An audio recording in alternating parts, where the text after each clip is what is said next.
Good morning, everybody. Thank you for joining us. I'll just give it a couple more minutes for everybody to join.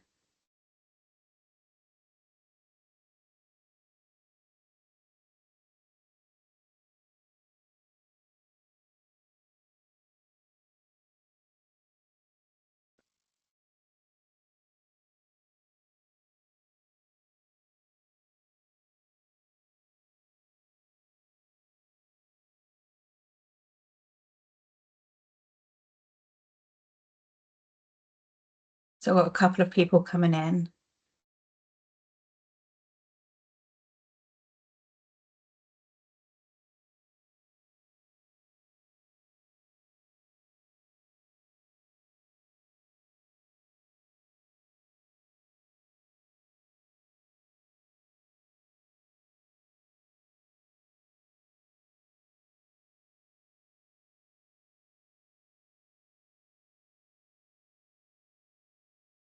Okay, we've just had a small flurry, so that's good to see. So good morning, everybody, and welcome to our budget webinar. It looks like we've got the majority of attendees coming in now, so thank you for joining us. Oh, got a raised hand from Becky. I think that was an error. Okay. So good morning, everybody. My name is Laura Edwards, and I'm RECCo's PR and events manager, and I'll be hosting today's budget webinar following the closure of the draft forward work plan for 2026 to 29 and the publishing of RECCo's final budget for 2026 to 27. So moving on as to why we're here today, for those who are new or less familiar to RECCo, under the Retail Energy Code, RECCo has a responsibility to annually develop and consult with stakeholders on its draft forward work plan. So our draft plan for 2026-29, which was published for consultation on the 15th of January, and then it subsequently closed on the 5th of February. Following the closure of the consultation, we at RECCo have reviewed all the responses received, and today's session is an opportunity for us to share with you a high-level summary of the feedback we've received, explain how we are responding to it, and then finally to walk through the final budget following its publication on the 20th of February. So today's webinar forms a broader programme of engagement that we've been carrying out. And as many of you may have joined us back in November or January when we sought feedback on our proposed priorities in the forward work plan. So that input has helped us shape the draft plan, and today it's about closing the loop in terms of finalising the budget. It's really important that today we want to talk you through our proposals and to answer any questions that you may have. So whether you've seen the document or you just come here just to have that first glance, it's no problem. We'll be talking you through the main components, so then we can answer any questions or note any observations that you may have. So moving on to the housekeeping, where we've got a few points for you to note. Firstly, if we could ask you to keep your cameras and microphones switched off during the session, as we are recording it and it will be live on our YouTube channel as well as our website. And then we will be sending that out after the event. So if you could share with any of your colleagues who may have missed it or may find it interesting, please do. We really want to hear your questions today. So please use the Q&A chat function, but you can also raise your hand as well at the end of the session when we've got a dedicated Q&A session. We'd love to talk to you directly, so please use that function. And then finally, just as a polite reminder, please keep questions relevant and please do refrain from mentioning other organisations. So if we move on now to the agenda of today. So we'll be talking through, well, first of all, we will be starting with an overview of our annual process and our engagement approach. We will then talk through a summary of consultation responses and our approach to addressing the key themes. And then finally, we'll be walking through the final budget. Then we'll have a period for Q&As. So today I'm joined by three members of the executive team: Elizabeth Lawyer, who is our Chief Operations Officer; John Dixon, our Director of Strategy and Development, and finally, Brian O'Shea, who is our Chief Executive for Finance and Commercial. They'll be leading different parts of today's discussion. So first and foremost, I will hand over to Elizabeth, who will run through our consultation process and our engagement approach. Thank you. Morning, everyone. Thanks very much. Thank you, Laura, for the introduction. Thank you to everyone that's taken the time to come and join us this morning. As Laura said, just on the screen now is a quick recap of the timetable and the process that we're working to. So we've consulted on the draft forward work plan. We've received a really high level of engagement, much higher than usual through the forward work plan process. So thank you to everybody that's given feedback to us. It's incredibly helpful and useful to us, and we have taken all of those comments into consideration.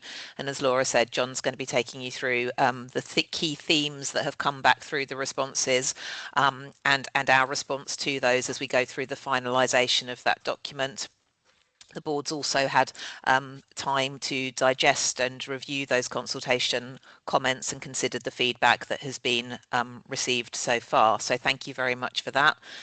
As part of the forward work plan process, we obviously include the indicative costs. The final budget has now been published. That went out last Friday on the 20th, and Brian this morning will be taking you through the detail of that full budget, the 3-year period that's been presented to you, and that's the budget that will fund the delivery of the activities set out in the forward work plan.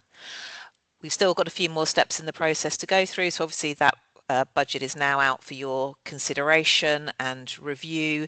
The deadline for any comments or challenge to that budget is the 6th of March, and then once we've finalised that process, we will publish the final forward work plan and our response to all of the comments that we've received. As Laura said, we would very much welcome questions and conversation as we go through today's webinar, so please do feel free to use the Q&A function. We will pick up all the questions at the end, and we will also then include in the documentation that we produce a summary of any responses to questions that are raised on the call today. So that's where we are in terms of the process. If we can just move on to the only other thing that I really wanted to talk to you about today before we get into the detail with John and Brian is around industry engagement, and to emphasise just how important it is for us to be able to have these conversations with you and to get your feedback on the activities that we're undertaking. It's very difficult, isn't it, in a virtual world? We have lots of we have touch points through our day-to-day activities, but we don't have the opportunity for the kind of conversations that perhaps we used to do when we were seeing each other in weekly working group meetings. And there's a huge number of parties and non-REC parties that engage with the REC, and finding the right way to bring your feedback, your views, your direction into the activities that we're delivering is absolutely critical. And especially when I look at all the activities and the work that we have to do, the work that's been set for us in the strategic direction statement from Ofgem and our day-to-day delivery, I look at that forward work plan, I look at the coming year, and I see just how much there is to deliver. So whether you engage through the REC from a kind of a regulatory perspective, if you do, you'll be very aware of the changes that the Code Manager licence is going to bring to us, the changes to the change process that we will need to implement this year. If you're a user of the REC services, so be that the Code Manager services, you will know that we are making changes to the contracts and the operating model that we have within the REC services this year for the Code Manager. We're also making changes to the inquiry services and modernising the technology platform that supports the delivery of the inquiry services. And also we'll be introducing the consumer consent solution and service this year as well. And maybe you're more in the technology and technical end of things, and you're a user of the REC systems and technology, and you will recognise also that we're making changes there, the implementation of the API gateway and the implementation of the new digital services platform in September later this year. So there's lots and lots of things that are going on across lots and lots of different parts of the REC, impacting you as users in different ways. And in order for us to successfully deliver those, it's absolutely critical that we do that in tandem with you. So as a minimum, we want to make sure that you are aware of what's going on. And part of the purpose of this webinar today and the publication of the forward work plan is to keep you briefed on those things, that you are informed. So not only do you know what's happening, but you know when things are happening and what the impact will be on you and on your business as a result of that. And ideally, where there are activities happening that are pertinent to you, that directly impact you, that we can have, you are engaged in that process as well, and we can gather your feedback. So that's really what I wanted to focus on. I know that people digest different information in different ways. They like to receive information in different ways. There's a whole range of different communication channels that we use to reach out to you. So whether you like to receive the weekly bulletin, whether you like to have a more interactive engagement, perhaps with your operational account manager or through the RECCo service desk, we recognise the feedback around the value of industry working groups and project working groups, and we'll be maintaining the delivery of those this year. We're also, for some of those technical services, looking to introduce user communities. So there's a user community for the digital services project, and we will look to do something similar for the inquiry services. And also, obviously, under the Code Manager license, we will be establishing a stakeholder advisory forum, as we're required to do, to make sure that parties can actively engage through the change process. So this was really just a call out from me to say thank you for taking the time to respond to the forward work plan. Thank you for taking the time to engage today. Please do continue to speak to us, to reach out, to ask questions. It genuinely helps us to shape what we're delivering and make sure we get it right for you. So that's all I have to say to you this morning. Thank you very much. I'm going to hand over to John, who's going to take you through the detail of some of the forward work plan responses. Thank you. Thanks, Elizabeth. Morning, all. I'll take this slide. Oh, sorry, if you can move me on, Laura, please. I'll kind of do this in reverse order because I think it's probably important to note that there will be a full publication covering all the responses received to the forward work plan that will go out sometime next week, and we'll capture any questions and answers from this session within that as well as mentioned. So this is just a brief run through of the key themes that emerge from those responses, all of which has been noted have been forwarded onto the board and read in full, etc. So this is just a very high level summary. But I do want to call out that at a high level there was broad support for the direction of travel within the forward work plan, and in particular the approach that we've taken in trying to link what we're doing at a project level and the work streams that we've enacted ourselves with the SDS and the anticipated formal directions that we'll receive from Ofgem in due course in some cases to deliver those objectives. You'll be aware that the current SDS is only a preliminary one because the underpinning license conditions, etc., to deliver that are not yet in place, but there has been a recent statutory consultation on modifying all of the codes so that we do have to prioritise our change plans, etc., to make sure that those that are linked to the strategic direction statement are prioritised and are delivered at pace, etc. So I think it's right that all of the code bodies are cognizant of that SDS and are sharing with their funding parties in particular where those linkages are and how they will have to discharge our obligations and where that's going to drive the priorities in terms of that change planning. Going forward, I expect there'll be even greater integration of that once we've got the formal directions in place through the license, etc. But we're also having ongoing conversations with Ofgem about how those SDS documents can provide further clarity, in particular to the code bodies who are expected to implement some of those deliverables, but also to the code parties themselves, so they know exactly what's intended by those objectives within the SDS. Because you'll be aware, and Ofgem are aware as well, that some of them were very high level and too difficult to meaningfully plan for. One of the themes that we got back from respondents, in fact, is to make sure that we're very clear about those that have a very clear act now timeline associated with it, i.e. those that have got a very clear policy direction on it, rather than the more think and plan or listen and wait. I think we did that to a large extent in the forward work plan, but what we'll look to do more going forward is indicate when we expect decisions to be taken and therefore when any contingent expenditure that we include in the budgets might be triggered by that decision. In a sense, that's not new, and it's not associated purely with the SDS. We've had that previously on initiatives like the consumer consent solution, where it had previously been consulted on, and there was a number of potential delivery bodies, for instance, including the RECCo in that instance, that could take it forward. And it was appropriate that we budgeted for that and started planning on the anticipation of being chosen to be the delivery body for that consumer consent solution. So in a sense, this isn't a new approach we're taking, but again, we'll try and be clearer about where any allocation within the budget is dependent on a future decision to be taken out with RECCo itself, and i.e. not by the board, but potentially by government or by Ofgem.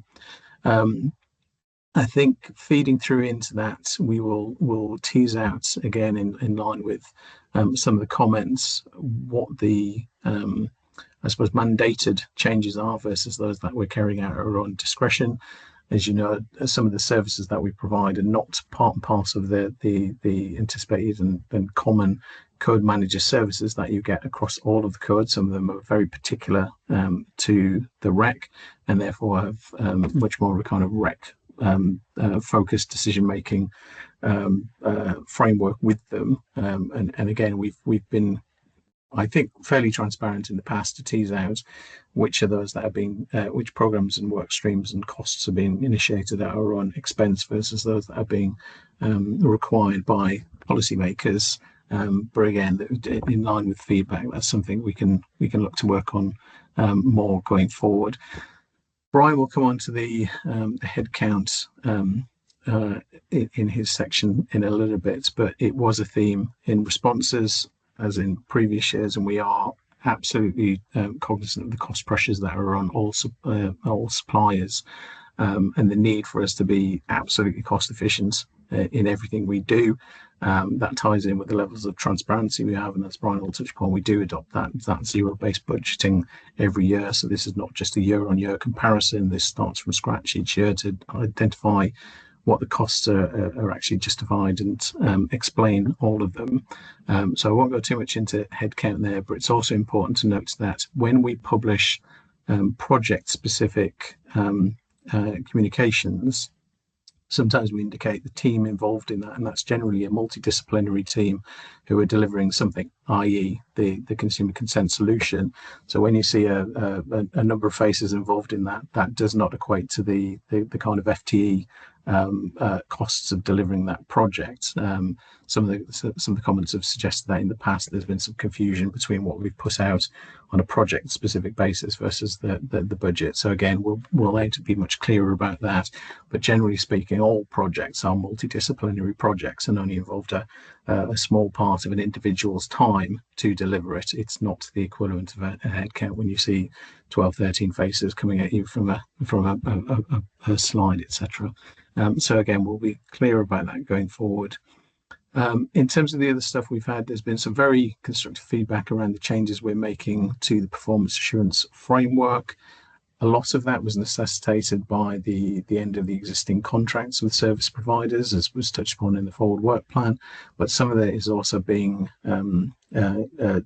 changed as a result of us thinking through the implications of becoming the licensee, the REC code manager licensee, the additional responsibilities that will be taken on as decision maker in more instances, etc. And so that push for us to play more of that strategic role in setting the direction for performance assurance will be much more focused within kind of an in-house delivery team.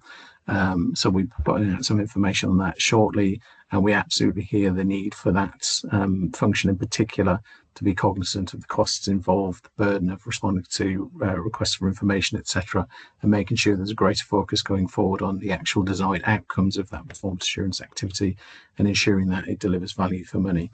We recognise that this is not as straightforward as some of the other performance assurance frameworks we have in the industry, where it's all focused on settlement accuracy. For instance, retail risks, as you know, are much more diverse than that, but we will try and provide that much clearer narrative about what we're trying to achieve with each and every activity we undertake in that performance assurance framework and the underpinning strategy. You've already heard how important stakeholder engagement is to us and the feedback that we're receiving through sessions such as this. Going forward, I would say we expect there to be more of that rather than less, either on a one-to-one basis or collectively through sessions like this. And again, going back to the strategic direction statement, I would expect that to be a useful framework going forward, because we would expect that when Ofgem consults on the next version of that strategic direction statement, that's something we can engage with parties on in terms of how we're interpreting Ofgem's proposals, the impacts they will have on the REC, how and when we expect to deliver anything pursuant to that SDS, etc., and use all of that feedback in part of our response to Ofgem initially, and then subsequently when that SDS is finalised. We'll essentially have the framework for the following year's forward work plan. So I'd imagine that going forward, there'll be a much clearer pipeline of initiatives coming through from that SDS into the forward work plan. But as I say, that won't ever be the sole source of change, and the initiatives that are going to go into that work plan. There will be things coming from yourselves raising REC change proposals. We will raise things ourselves as REC, and being that proactive code manager that we were set up to be, etc. So there will not be a one-to-one relationship between the SDS and the forward work plan at any given point, but it will provide that earlier indication of what's going to feed into it. So hopefully that reflects the responses, the themes of respondents fairly, and gives you a flavour of them at least. But as I say, we will put out a summary document of what was submitted, either through named responses or through the survey that we ran as part and parcel of the Forward Work Plan webinar last month. And if anybody wants to catch up on a one-to-one and discuss any of those issues in more detail, we'd be more than happy to do so. I think that's all I was going to say now, but if there are any questions, as I say, we'll take them in due course. Thank you.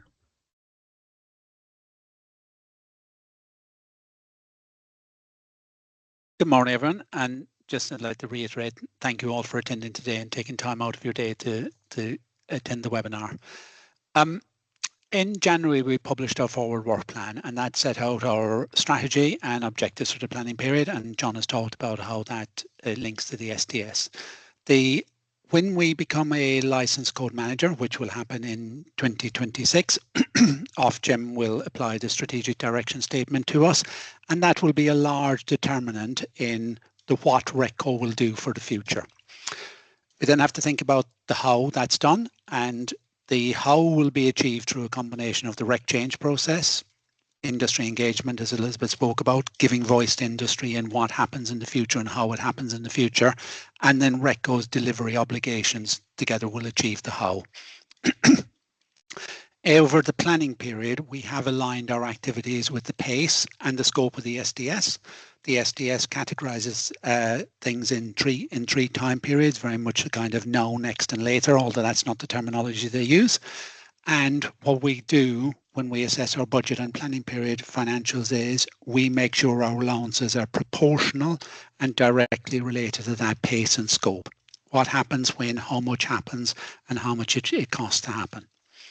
In the forward work plan, we also renewed our commitment to deliver and to continue to improve the REC services, and again applying a now, next, and later approach to that. In some instances, they are things where we can make immediate tactical level, operational level changes. In other instances, they are where we require fundamental change, and Elizabeth alluded to the inquiry services earlier. Elizabeth has set out how we will engage with stakeholders in the coming year, and we absolutely value your input to it. You're the expert in the industry processes. John has just set out how we will address the comments received on the forward work plan. The 2026 budget is our best estimate of the resources required for the coming year. Like any budgeting process, one can predict some of the costs with a very high degree of certainty. Lots of the REC services, in fact, most of the REC services, if not all the REC services, are subject to contracts where we have a fixed price for a term against a set of deliverables. And we can identify those apps with a high degree of certainty. Other costs, there's less certainty on those, but they primarily sit within the project areas. It's very important to recognise the financial structure of RECCo. So under the REC, we are a non-profit making company. Our costs must match our income in any year. Where our costs are lower than the budget, we are compelled to give that money back, and we do so as a rebate against the charges for the following year. That means we are not allowed to hold reserves. We don't have reserves like a normal commercial business would have, where there is a funding requirement, we can dip into our reserves and use that to fund it. We're not allowed, and we don't have access to borrowings. We can't go to the bank and say we would like to borrow X amount of money because we've got an investment opportunity, etc. So that together means our budget, alongside the fact that we have to do zero-based budgeting on an annual basis, means we must include contingency within the budget. Now that contingency can take two forms. It can either be where we have identified a contingent project, and that project will only go ahead if something crystallizes, Ofgem tell us to do it, etc., etc., or where we have a general contingency allowance that's identified within the budget. We adopt a complete transparency approach to contingency. We fully disclose if a project is contingent, and we fully disclose the level of contingency within the budget. For the coming year, our corporate contingency is 1.25 million. That represents about 2% of the budget. Under the future Code Manager license, it'll be an obligation for us to maintain a contingency within our budget. What we don't do, we don't include individual contingent allowances within individual budget lines or within projects themselves. So we don't have a kind of cumulative aggregate effect of contingency within within our budgets.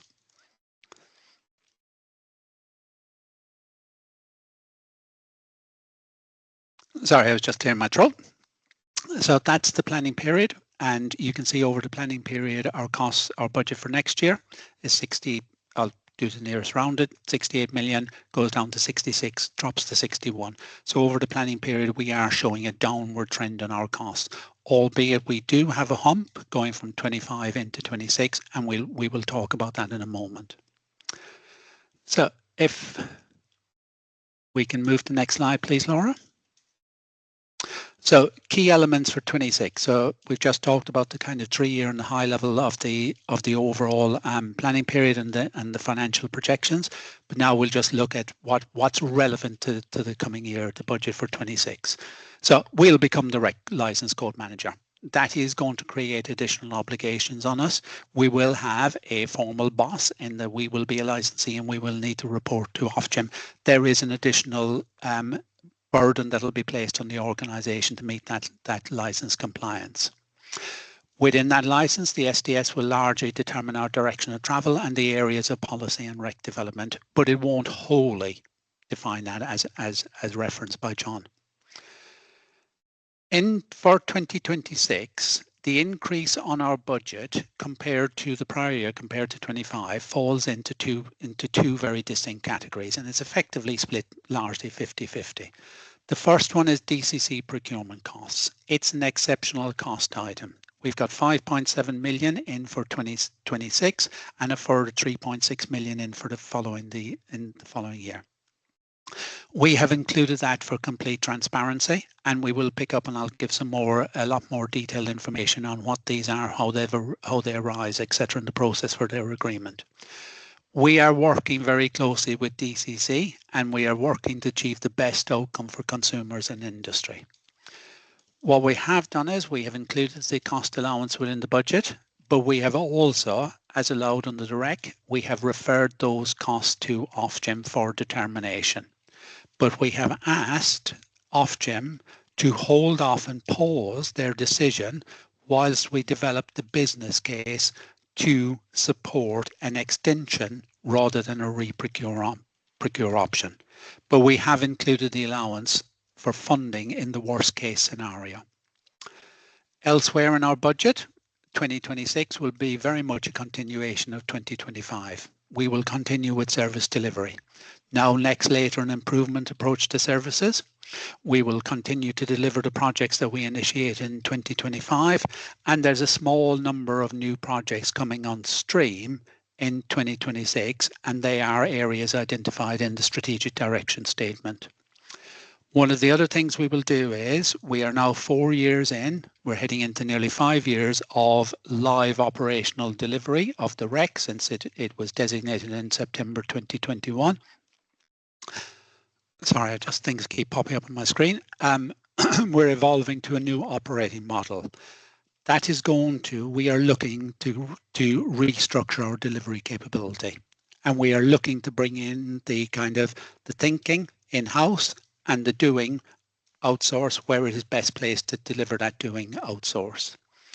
What that means is an increase in headcount and an associated increase in people costs. But there are multiple reasons as to why the headcount goes up, and we will talk about that later. But it falls into insourcing, because insourcing new activities, economic savings, and also capability for development for the future. Our investment projects, they are very much aligned to the SDS, and they are designed to deliver long-term RECC service viability. They are designed to deliver improved performance. They are designed to deliver new delivery capability, modern capability, and also value for industry.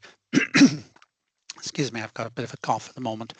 You will see within our long-term projections under the RECC services, you can see a reduction in our costs over that period of time. We're investing now and we are going to deliver the benefits, and those benefits start in year 2 in 27-28. If we can go to the next slide, please, Laura. Thank you.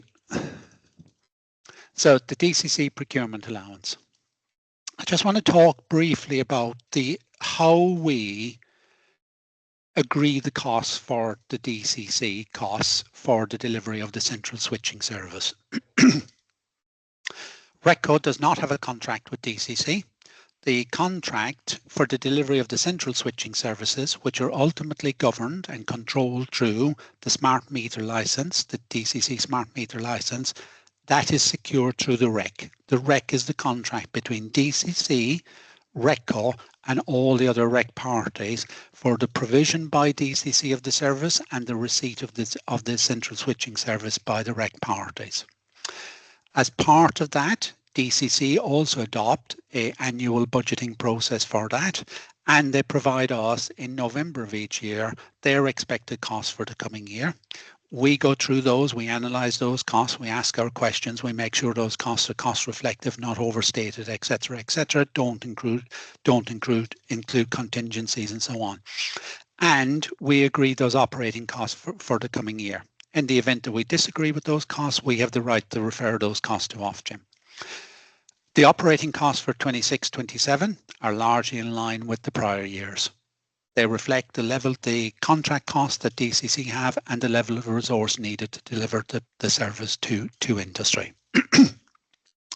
What is new, however, for next year and 2026 is a procurement cost associated with the re-procurement of the 4 key underlying project contracts which deliver this CRS.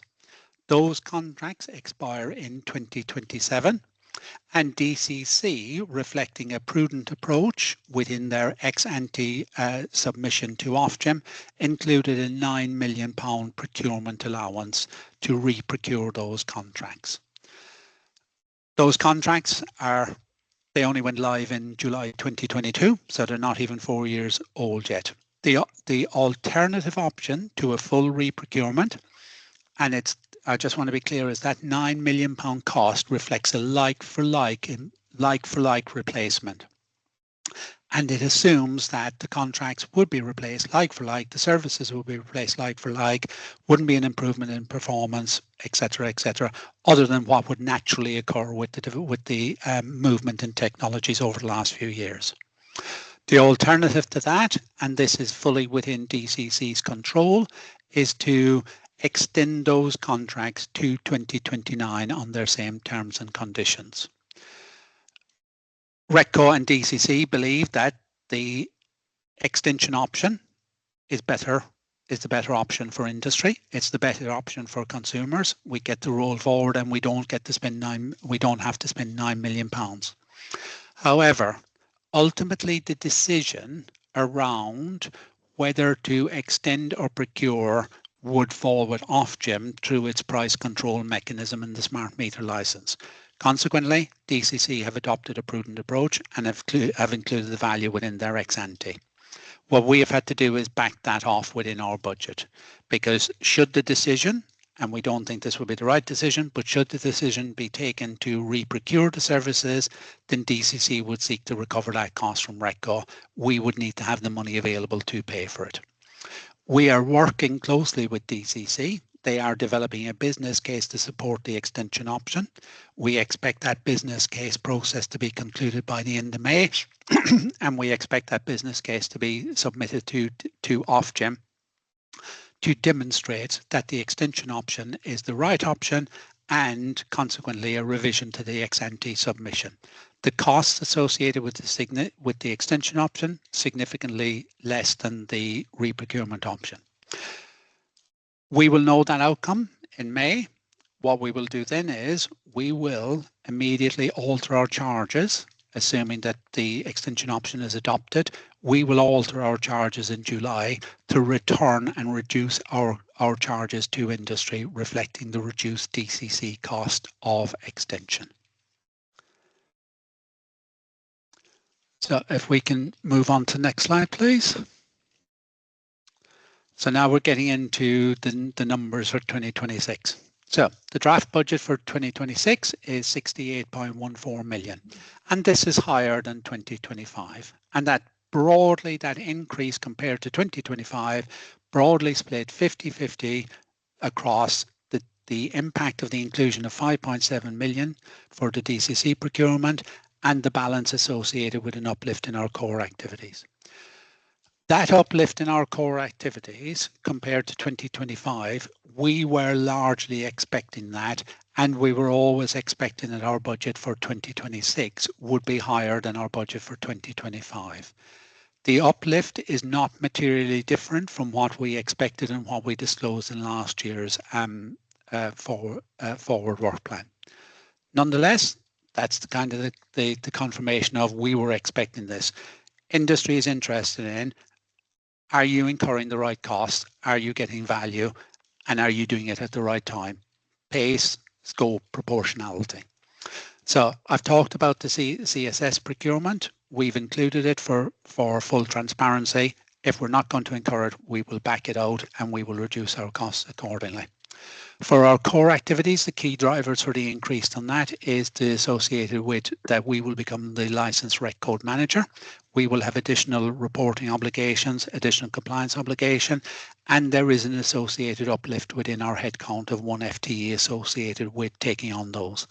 There will be lots of other costs, and that's associated with the compliance element. There will be lots of other costs associated with becoming the code manager that are dotted throughout the whole of the organisation.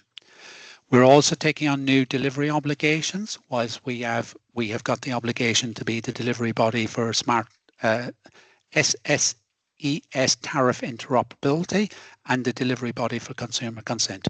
Those in turn have project costs, but they will also have business costs once the service go live and in preparation and business transition ready for go live in 2027. What we also have is a natural life cycle impact associated with our projects.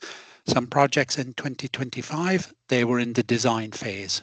We are moving into the build and test phase in 2026, and that's where we start incurring money with external service providers. John touched earlier on the revisions that we're doing to the performance assurance. We are restructuring that. We've brought in new service providers. We've targeted activities to organisations best placed to deliver those, and they will have a cost associated with those. Particular on the REC performance assurance, what we have done there is that we were unable to reach agreement on an extension to the contract with our existing service provider, and therefore we went to competitive procurement. What we're going to see there is a much more targeted, focused, structured service broken down into the components, less tick box exercise, less kind of weigh and measure, and that'll start flowing from September 2026. And Elizabeth spoke about that earlier. With all of our investment projects, we align them to the SDS, and we absolutely assess the pace. Do we need to do it now? Does it happen? Does all of everything need to happen all at once? So what is the pace of that project? What is the scope associated with that? And then is the investment that we've included proportional to the pace and the scope? What we have got is investments in 2026 will deliver material cost reductions in future years. We are adopting a modernisation approach to the inquiry services, and what that will achieve by the time we get to year 3 of our 3-year plan, our costs will be 40% of their current operational costs.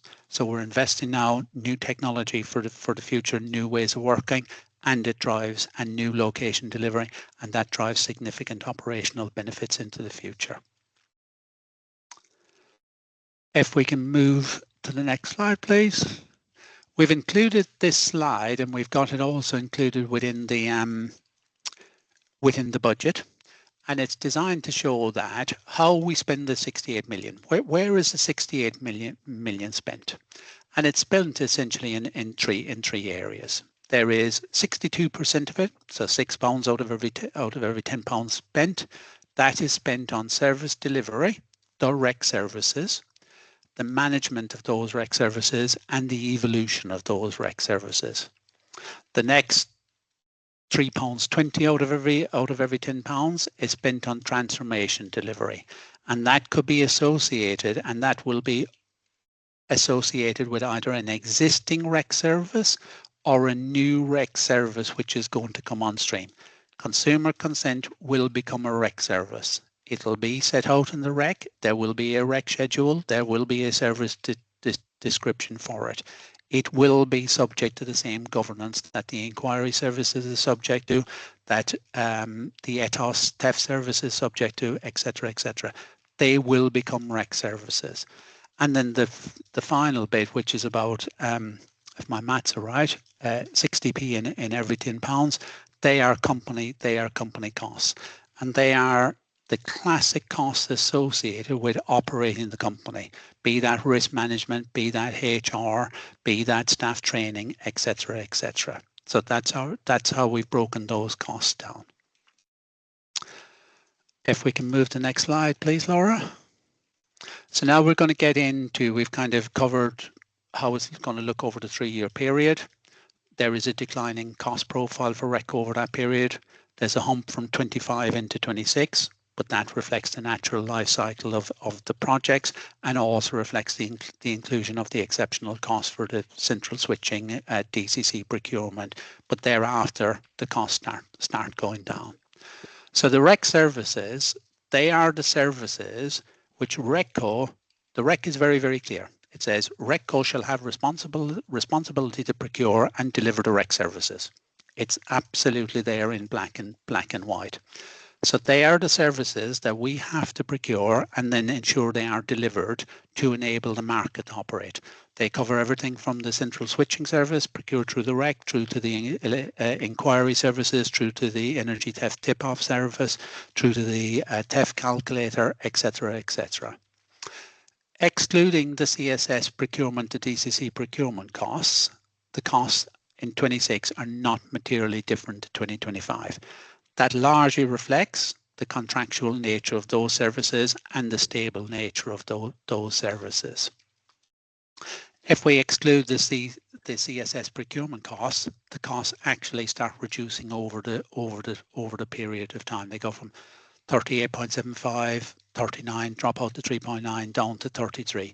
And you can see on sort of the fourth line down, the inquiry services, currently 5.7 million. By the time we get to 28, 29, 2.3 million. We're investing now, and we're going to start getting an immediate payback. We'll start getting payback in 2027, 28 on those.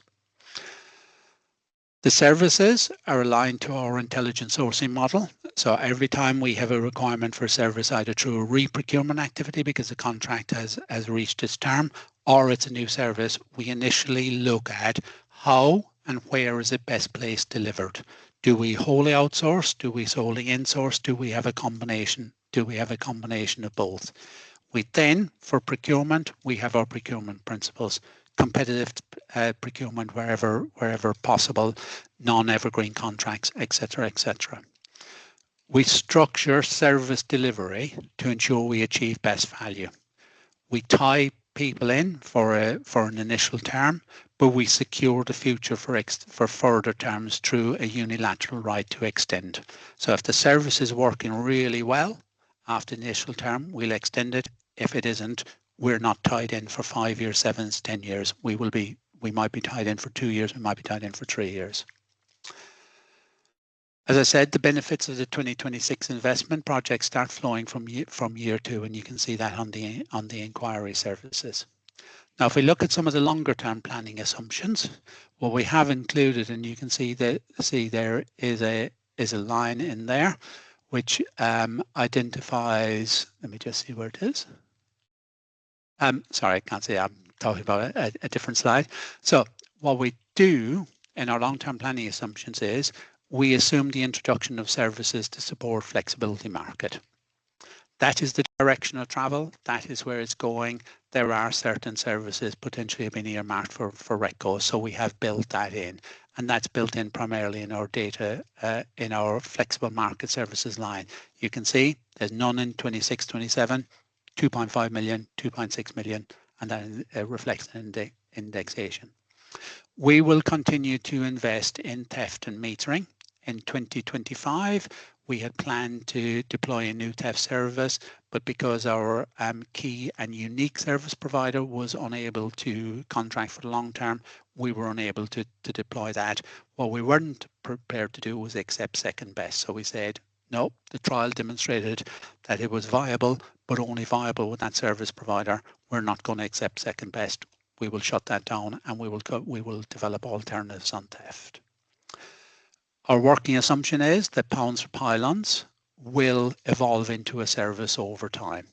That is certainly I'm trying to think of what the phrase is after, think and plan, in the think and plan stage at the moment, but we have to assume that it will evolve into a service over the planning period. All of those services, like all of our costs, are assessed on a year-by-year basis. They are re-baselined every single year with our zero-based budgeting. We will revisit all of these assumptions for 27, 28, and we will only include the budget where there is a reasonably high chance that we will incur those costs. If we can move to the next slide, please, Laura. So looking at the investment projects, without wanting to repeat myself, they're aligned to the SDS. They are heavily weighted to the Act Now category within the SDS, which is within 2 years is the definition of that. We assess the pace, scope and cost proportionality. They are designed to secure the future of direct services. That's one of the primary functions of the investment projects, the inquiry services being an example. They are designed to deliver market requirements. MHHS is still in there. Hopefully it is going to finish very early in 27, 28. So that's still in there. They are designed to create a new infrastructure to support digital delivery. Elizabeth spoke earlier about the new portal, etc. And they are also designed to support the future market model, that there is a very clear direction of travel coming from government, coming from DESNAs, coming from Ofgem. Consequently, you can see we've included a line in years 2 and 3 for consumer-led flexibility and market developments. Again, these are placeholder allowances we have included in years 2 and year 3. We will absolutely revisit those when we come to do our 27-28 budget and assess whether that is the appropriate value or not. This is not a commitment to incur those costs in those years. Costs are higher in 26 than in 2025. There's a natural life cycle. As I said, there's a kind of design phase and the build phase. We're moving into the build phase. We have also adopted a revised procurement approach for the inquiry services. We have decided, based on our work in 24 through into 2025, that we will need to move to a position of rebuilding the infrastructure, and that's what we have done. We have a revised deployment approach for the performance assurance capability, and there are some costs associated with that. There's also a timing shift. In 2025, we had budgeted certain milestone payments to happen in 25. Turns out that when we negotiated the contracts, we were able to defer those to a later date, and those costs just shift from 25 into 26. If we can move to the next slide, Laura, please. So now we're getting into RECCo's operating costs. And John spoke earlier about that the deployment of resources. What we do is we disclose all of our staff costs on one single line within our budget. What we don't do is break them up and allocate them to lots and lots and lots of different projects, because then it would be very difficult to establish how many people does RECCo have and how many people does that, what is the cost of those people. We disclose them as a single line item, and then we provide that analysis. They're the resources that we determine that we need to deliver all of our functions. Our headcount is going up. We expect the headcount to go up in 26 compared to 25, and the increase is 21 heads. That is driven that we are bringing certain services in-house, market design, performance assurance. What Elizabeth spoke about earlier is bringing that thinking and planning and development in-house and leaving the doing and the tactical delivery with the service providers. We are also being required to do new things, be that consumer consent, and it'll become a RECC service, and we will need a service manager to manage that service provider. Code manager license, that brings an overhead associated with it, and it brings an increase in headcount. What we've also done is, historically, as we were growing originally and looking at the development of our operational capability, we focused on the development of the operational capability. We less focused on the people within projects. What we have done now is we now have the opportunity to focus on our project support and our project delivery for the future. We have starting to move away from a contractor model, and we are starting to bring certain roles in-house. For example, business analyst, technical architect. We had originally planned that we would have contractors for the coming year. It is far more economic for us to bring those roles in-house, and that is what we have done, and there's significant economic saving for that. What we've also included, and we done it in 2025, was we started introducing development roles within the organisation, entry-level roles, creating the talent and the knowledge for the future. That has been a success in RECCo, and we are going to replicate that for the coming year. And we've identified about 5 roles across different functions in the organisation.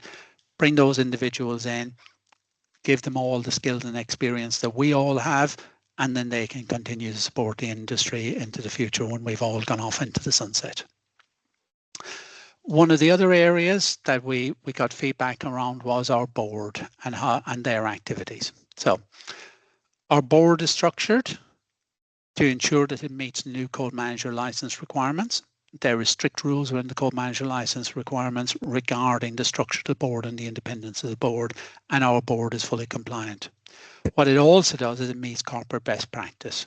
It is your board should be made up of people with the right skills for the organisation and the right experience, and that's what we've got.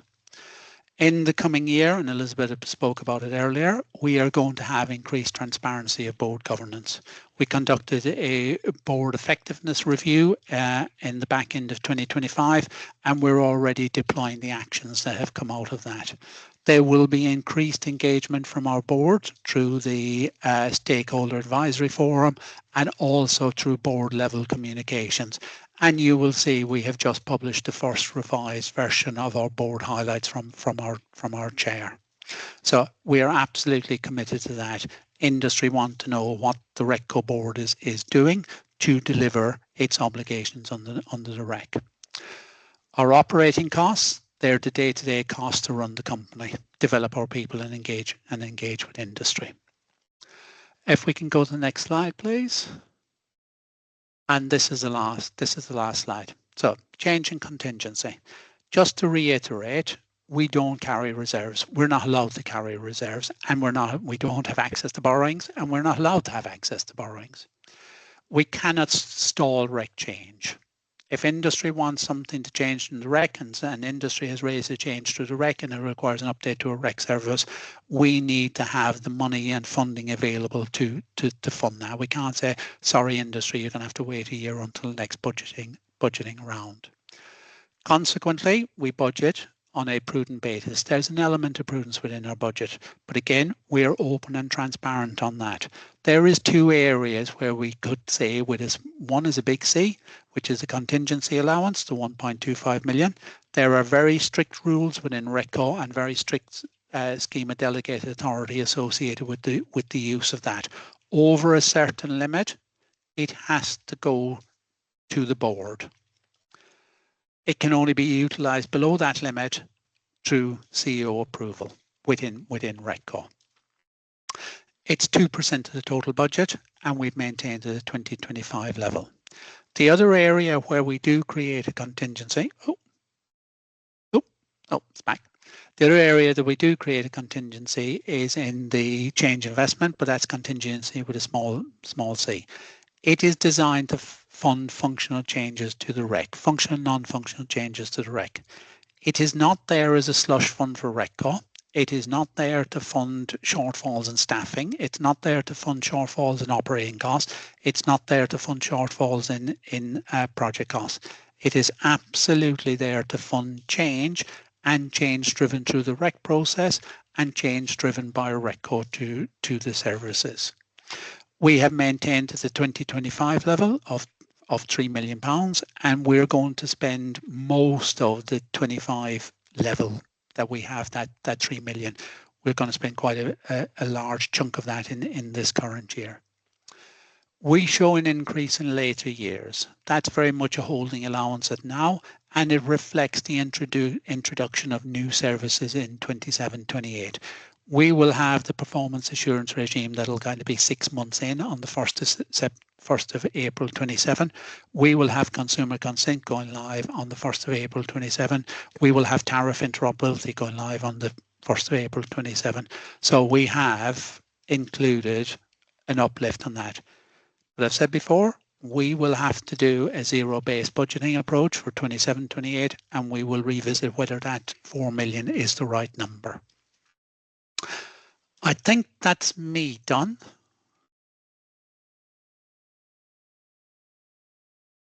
Laura, over to you. Thank you, Brian. So if you've got any questions, please do submit them via the chat or raise your hand. Just give it a couple of seconds to see if anybody wants to submit one. No, it doesn't look like it. Okay, so it looks like we've covered off everybody's points, which is good news. So that concludes today's webinar. I just want to say thank you to everybody who joined, and also a big thank you for the team as well. I hope today's been helpful, and in summary, you've heard us walk through the consultation responses of the draft board work plan, and then how the RECCo board has carefully considered the responses, and then the outcome of that is the budget. So we're just going to launch a short poll now just to get your feedback on how you felt the session went. Please do let us know. Depending on the score, it helps us shape future webinars, which makes it better for you. We'll be circulating the post-webinar document, so we'll either send out an email, it'll be on our website and also our YouTube channel as well.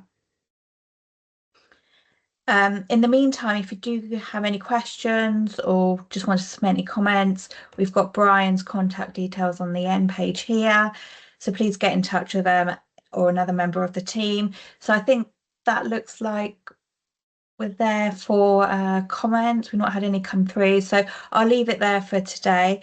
Thank you again for joining us, and enjoy the rest of your day. Thank you. Bye.